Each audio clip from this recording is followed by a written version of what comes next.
નર્મદા જિલ્લામાં ઉત્તર વાહિની પંચકોશી પરિક્રમા 19મી તારીખથી સુચારુ રૂપે ચાલુ થઈ ગઈ છે. પરિક્રમામાં આવનાર ભક્તોને વહીવટી તંત્ર તરફથી ખાસ વિનંતી છે કે જે શનિવાર રવિવારની રજા આવે છે, રામનવમીની રજા આવે છે, એવા દિવસોમાં જિલ્લા વહીવટી તંત્ર બે નિર્ણય લેવા માટે જઈ રહ્યું છે. એમાં એક કે પોલીસ ડિપાર્ટમેન્ટ દ્વારા સ્ટેગરિંગ પદ્ધતિથી પરિક્રમાવાસીઓને જવા દેવામાં આવશે. આ સ્ટેગરિંગ પદ્ધતિ બે જગ્યાએ અમલમાં આવશે. એક તો તિલકવાડા 3 રસ્તા આગળ અને બીજી વાવડી રોડથી રામપરા જવાના અંદરના રોડ પર. એટલે ભક્તોને ખાસ વિનંતી કે પોતાને 1 કલાક 2 કલાક જો કોઈ જગ્યાએ સ્ટેગરિંગ પદ્ધતિના કારણે રાહ જોવી પડે તો એ રાહ જોવા માટે વિનંતી છે.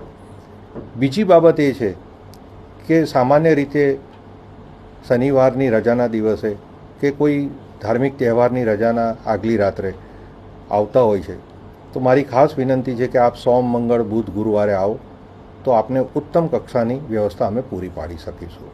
આ વખતે એક બીજો અમે નિર્ણય લીધો છે કે જે પવિત્ર યાત્રાધામ વિકાસ બોર્ડની જે વેબસાઇટ છે એ વેબસાઇટ પર રજિસ્ટ્રેશન કરાવવું જરૂરી છે.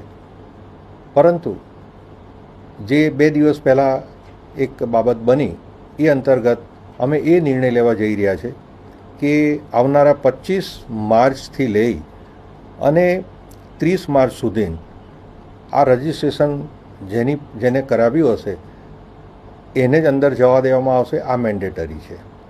ત્યાર પછી જે બીજા રજાના દિવસો છે, દાખલા તરીકે 2 April, 3 April, 4 April, 11 April, 13 April, આ દિવસોમાં રજિસ્ટ્રેશન મેન્ડેટરી છે, જેથી કરીને આ યાત્રા આપ સારી રીતના કરી શકો. ત્રીજો મુદ્દો જે છે એ લાઈફ જેકેટનો મુદ્દો છે. ઘણી વખતે આપ એવું વિચારતા હશો કે 5 મિનિટની યાત્રા છે, લાઈફ જેકેટ ન પહેરીએ તો શું થાય, પણ લાઈફ જેકેટ પહેરવું એ મેન્ડેટરી છે.